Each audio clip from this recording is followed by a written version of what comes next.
Bonjour à tous et bienvenue sur la chaîne de Nantok Goblin Noob. Avant toute chose, j'ai oublié ça pour le 45. C'était un triptyque sur les armées de Chiche. En Chiche, la mort n'est pas un répit dans la bataille. Les défunts forment de grandes armées pour lutter contre les vivants ou à leur côté. C'est un lieu sinistre et sombre où l'on se bat pour des os, des âmes et le sort d'innombrables mortels. Avec évidemment les collecteurs Ossiark, ou les Ossiark's Bones Reapers, tout en anglais bien évidemment. La cour des Manchères, donc ça ce sont les Flesh Eater Courts. Les enclumes de Eldenhammer, donc les enclumes ça c'est plus une host tout à fait particulière pour les Stormcast.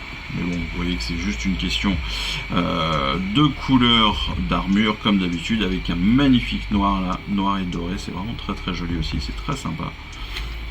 Et puis après, on a les défaits, je ne me rappelle plus la traduction anglaise, donc ce sont les défaits, et puis les Antenuis, donc, ou les Nighthounds en anglais. Donc ça, ce sont des esprits tourmentés qui vouent une haine profonde aux vivants.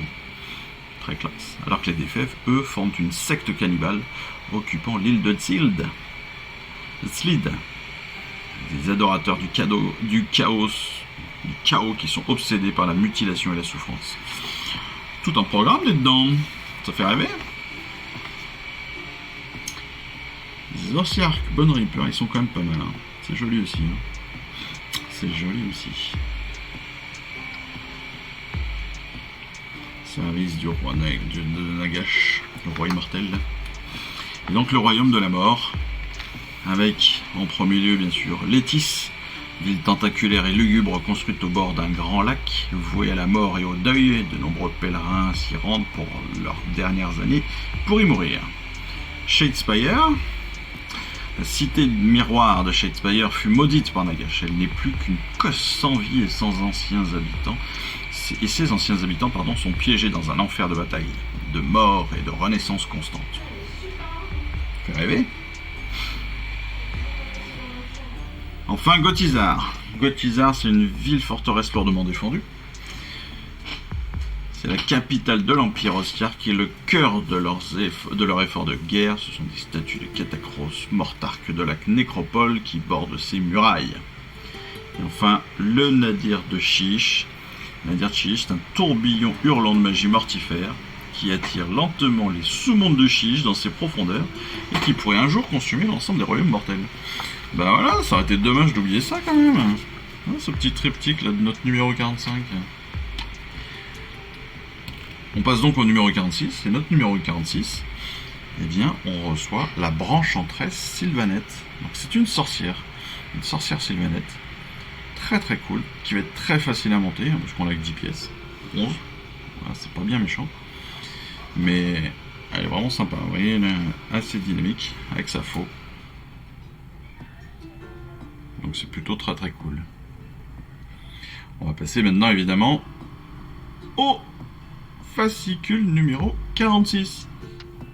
Donc ce numéro 46, avec notre branche enchanteresse, eh bien on va le débuter avec une nouvelle information sur une faction de la mort, les Antenuis ou les Nighthounds. Hein, c'est pareil en anglais. Gardiens des âmes guident d'autres esprits d'outre-tombe vers leurs ennemis vivants.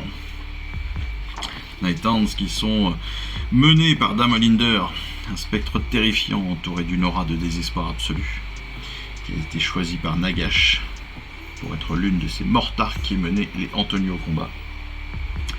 Et ce sont aussi des tourments éternels. Hein. Nombre de Antenuis subissent des châtiments liés à leurs crimes. Ceux qui périrent en prison deviennent des mânes enchaînés et sont liés par des fers fantomatiques qu'ils utilisent comme armes. Ceux qui tissèrent des réseaux d'intrigues et de complots sont condamnés à tuer sans discernement et prennent la forme de faucheurs morts de marne. Tel est le cruel sens de la justice de Nagash. Et leur but évidemment, aux Antenuis, eh bien, c'est de hanter les vivants, donc ils sont organisés en grandes processions, chacune avec sa propre façon de guerroyer. Lost Emerald est l'armée personnelle de Damolinder et élimine ses ennemis marqués par la malédiction Emerald. Le fléau écarlate est une procession hantée qui combat avec rage, cherchant à venger la profanation de leur reste après leur mort. trop cool. On continue, évidemment, sur le royaume du métal. Le royaume du métal, bien vous le savez, ce sont les Caradrons, hein, avec science et sorcellerie. Science et la sorcellerie dominent Shamon. Shamon, hein,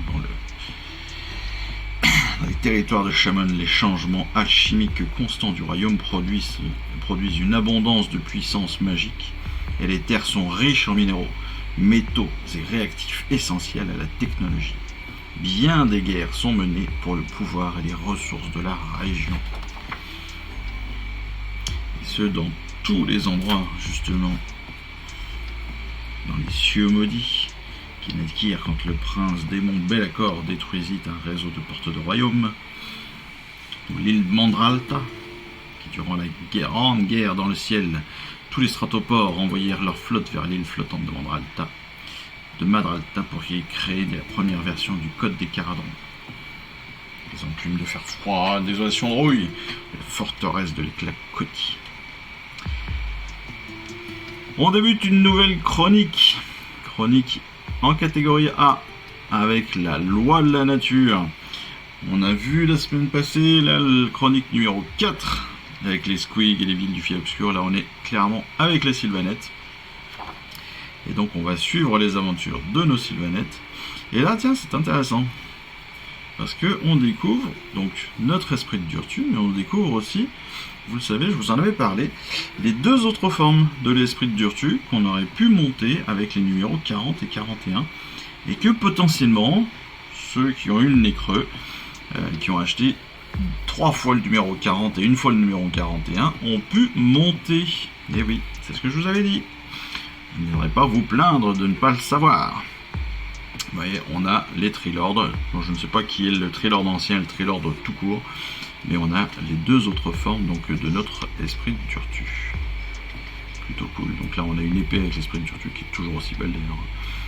Plutôt des fouets avec les lianes, et là, une branche enchantée, enfin un sceptre enchanté. Clairement, de quoi faire de la magie.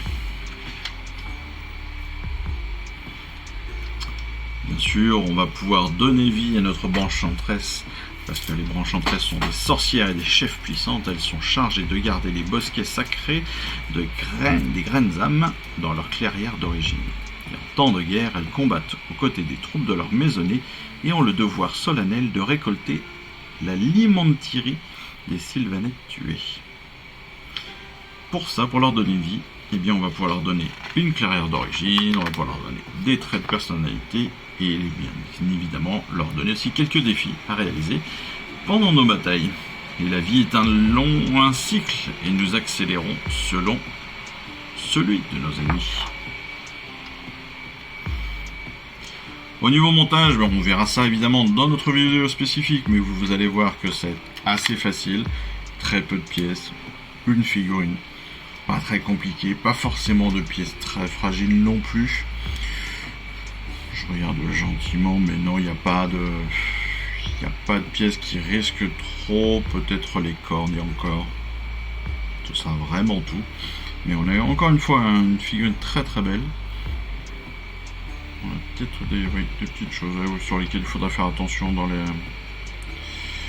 découpe, mais ça devrait être assez facile quand même. Donc, c'est plutôt sympa. En termes de peinture, eh bien, on en reparlera bien sûr, peut-être dans une vidéo spécifique. Mais vous le voyez, pas beaucoup non plus d'instructions parce qu'on est sur un personnage unique. Et on n'oubliera jamais évidemment de bien suivre surtout la galerie finale. Et puis après, dans les règles de la semaine, on découvrira bien sûr notre charte d'unité pour notre branche-enchanteresse, mais aussi la nouvelle bataille de reconnaissance, clairière étrange, qui là, clairement, met un accent sur les Sylvanettes, bien évidemment, et sur notre branche-enchanteresse, ça paraît logique. Mais on y découvrira aussi les gardiens d'Iltari, potentiellement les Silver Revenants, enfin voilà, avec 3 décors, pas 3 décors, mais 3 tapis.